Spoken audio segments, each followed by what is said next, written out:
Ask an agent to continue yesterday's work, and it may sound confident while remembering the wrong thing. I'm Merdad, and today we're looking at how memory design is changing for agentic systems. The project may have moved on. A preference may have changed. The model is not failing because it needs one more prompt. The problem is memory design. 4 shifts are changing that design. First, execution state separates from durable knowledge. Second, memory becomes temporal, so facts can expire and be replaced. Third, memory becomes active. It links, revises, consolidates, and forgets. And the newest research goes further. It trains the agent when to perform those operations. That 4th shift sounds powerful, but it changes the trust question. Once memory management is learned, retrieval accuracy alone cannot tell us whether the policy is reliable. By the end, we will see how new trajectory-level benchmarks test state and structure across an agent's experience. Then we will turn all 4 shifts into a practical design checklist. To understand why these changes are necessary, start with the pattern they are replacing. Storing everything is easy. Managing what should be believed later is the hard part. The old design is familiar. Append the conversation until it becomes expensive, summarize when it overflows, then embed the rest and retrieve whatever looks similar. That can recover related text, but similarity does not tell you whether a fact is current, whether another fact replaced it, or whether the agent should forget it. A vector database is useful storage. It is not a lifecycle. Locomo and LongMemEval show why this distinction matters. Temporal updates, cross-session reasoning, and abstention remain difficult even when more context is available. A managed design adds decisions between storage and use. Mem0 makes that production pressure visible. First, extract a small set of salient facts instead of preserving every token as equal. Then consolidate. Merge duplicates, update changed information, and resolve conflicts before they spread. Finally, retrieve only the few memories that should enter working context for this task. Mem0 is both a paper and a product ecosystem, so I would not treat it as the final architecture. The useful lesson is the life cycle. Memory is something the system runs: extract, consolidate, retrieve, and eventually forget. But before choosing operations, we need to know what kind of memory we are operating on. The next question is not which database to buy, it is what function the memory serves. CoALA gives us a useful baseline. Working memory is the active state the model can use now. The current goal, observations, and intermediate results. Episodic memory records what happened, such as yesterday's failed deployment and the evidence around it. Semantic memory stores facts that should generalize across episodes, such as the project's current deployment policy. Procedural memory captures how to perform the work through model behavior or agent code. Keep that last category distinct. A reusable skill describes how to act. An episode or fact describes what happened or what is believed. They interact, but they are not the same store. Production systems keep specializing these roles. MIRIX adds components such as core memory, resource memory, and a knowledge vault. Other systems introduce graph memory, reflection buffers, or checkpointed execution state. The names vary, and more types are not automatically better. Every new category adds extraction rules, access control, maintenance, and tests. The design principle is simpler. Choose structure by function and workload. Piped memory tells us what kind of information we have.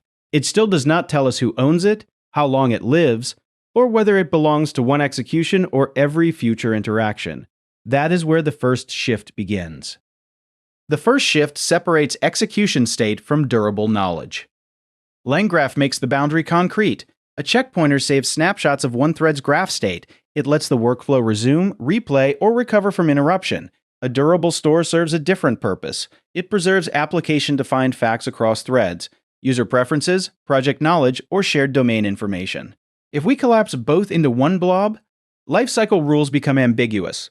Should a temporary tool result survive forever? Should deleting one thread erase a user preference? Should another agent inherit an unfinished local state? Separate owners make retention, privacy, and debugging easier to reason about. MemGPT approaches the same resource problem through an operating system analogy. The context window is scarce working space. Core memory keeps a small set of information available. Recall and archival memory hold larger histories outside the immediate prompt. The system page is relevant information in and out through tools. This is the important relationship. checkpoints resume the loop, durable stores preserve knowledge, and paging decides what returns to working context. But correct placement is not the same as correct truth. Our engineering assistant can retrieve the deployment target from the proper durable store and still retrieve an address that was retired 6 months ago. The second shift gives memory a clock. The second shift makes memory temporal. A temporal memory does not merely store two conflicting endpoints. It records when each relationship was valid. Graphiti represents evolving facts as entities and relationship edges with temporal context. When deployment target B replaces target A, the old edge remains useful history, but it stops being current truth. That distinction supports correction without erasing provenance. The agent can answer both, "Where do we deploy now?" and "What target did the failed run use last month?" Temporal structure does not eliminate retrieval. It changes what retrieval can use. Graphiti combines semantic similarity, lexical search, temporal constraints, and graph traversal. A query may need the nearest concept, an exact identifier, a valid relationship, or a multi-hop chain. Those signals are ranked and merged before a compact result enters the prompt. This is more expressive than nearest neighbor search, but it is also more expensive to extract, synchronize, inspect, and govern. Graph memory helps when relationships evolve. It is not a free upgrade for every workload. MAGMA pushes this idea further in a 2026 preprint. One memory event can participate in separate semantic, temporal, causal, and entity graphs. An intent-aware router selects the relational views that fit the query, then traverses and fuses the relevant subgraphs. The safe conclusion is not that every agent needs 4 graphs, it is that retrieval structure is becoming query-dependent. Time-aware structure tells us what changed, but it does not decide when to create links, revise summaries, or consolidate the store. The third shift makes memory active. The third shift turns memory from a drawer into a maintenance loop. Earlier systems already treated memory as more than recall. Generative agents stored observations, retrieved them by relevance, recency, and importance, and produced higher-level reflections for planning. Reflection converted feedback from one attempt into verbal lessons for the next. In both cases, the system writes new reusable information from experience. The quality still depends on what the model infers and how the evaluator guides it, but the direction is clear. Memory can transform experience instead of only replaying it. A-Mem makes the maintenance loop explicit. A new observation becomes a structured note with context, keywords, tags, and an embedding. The system links that note to relevant historical notes. Then new information may update the attributes or context of older memories.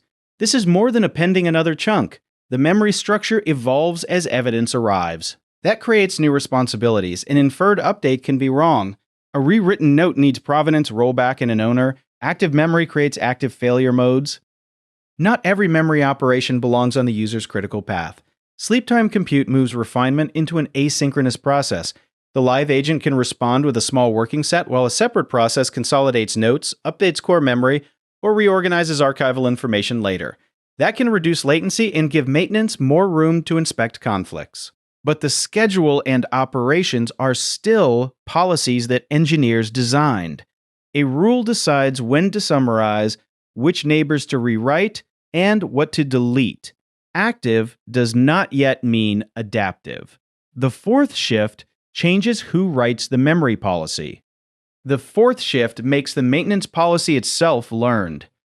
AgeMem, published at ACL 2026, exposes memory management as an action space. For long-term memory, the policy can add, update, or delete. For short-term context, it can retrieve, summarize, or filter.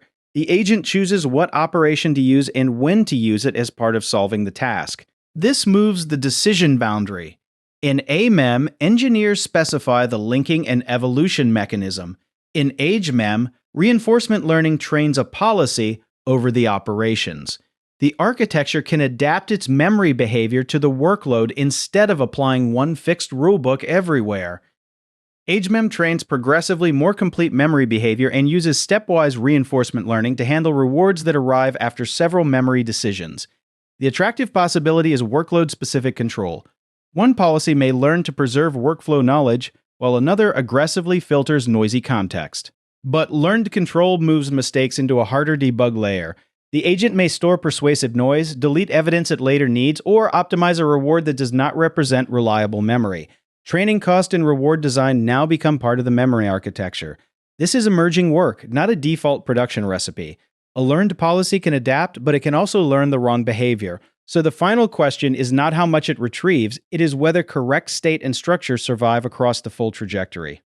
To trust learned memory, evaluation has to move beyond isolated recall. LongMemEval-V2, currently a 2026 preprint, evaluates memory built from web agent trajectories rather than only conversation history. Each trajectory contains what the agent observed, what it did, how the environment changed, and what outcome followed.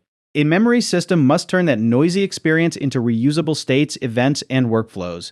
The benchmark then tests static facts, dynamic state, procedures, environment gotchas, and premise awareness. This is closer to the reliability question we opened with.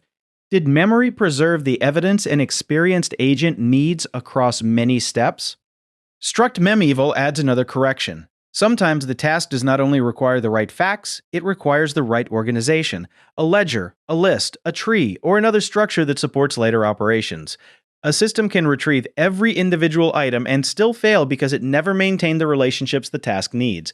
The early evidence suggests agents benefit when the required structure is explicit, and they do not consistently infer it on their own.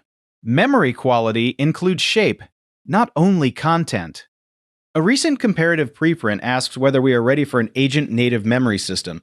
Its most useful conclusion is not a leaderboard. No single architecture dominates across all workloads. Some tasks benefit from richer relational structure. Others do well with careful typing and simpler retrieval. Local maintenance may be more efficient than reorganizing the entire store. Match the representation, extraction, routing, and maintenance policy to the workload bottleneck. The 4 shifts are design variables, not a maturity ladder that every system must climb. Now we can translate them into implementation decisions. Here is how I would turn the research into an engineering checklist. First, define boundaries. Separate thread checkpoints from durable stores and name who owns each namespace. Second, define schema and time. Record provenance, creation time, validity, supersession, and confidence where the workload needs them. Third, define maintenance. Decide which operations are synchronous, which run asynchronously, and which are fixed rules versus learned policy decisions. If a model may rewrite or delete memory, add audit, rollback, and approval boundaries before calling the design agentic. Fourth, set a retrieval budget. More memory in the prompt is not automatically better. Retrieve a small evidence set, preserve source and time, and measure what happens as the store grows. Fifth, choose evaluation before deployment. Test updates, extension, state transitions, structure, latency, and the agent's ability to recover from wrong memory. A practical system may combine a checkpointer, a typed durable store, temporal edges only where facts evolve, an offline consolidator, and a trajectory evaluator. That is not the universal architecture. It is an example of matching components to requirements and leaving simpler paths simple. The best memory system is not the one that remembers everything. Separate execution state from durable knowledge. Give changing facts a clock. Maintain memory through linking, evolution, consolidation, and forgetting. Treat learned control as an emerging option, not an automatic upgrade. Then test state and structure across the full trajectory. From CoALA's taxonomy, through MemGPT's hierarchy and A-Mem's evolution, to AgeMem's learned policy and the new agent memory benchmarks, the direction is clear. Memory design is now systems design. The best agents will remember the right thing, in the right form, at the right time, with a way to forget. If this advanced topics deep dive was useful, subscribe to Multi-Agent Academy and connect with me on LinkedIn. I'll keep publishing evidence-backed work on agentic systems. Build memory as a system, and I'll see you in the next one.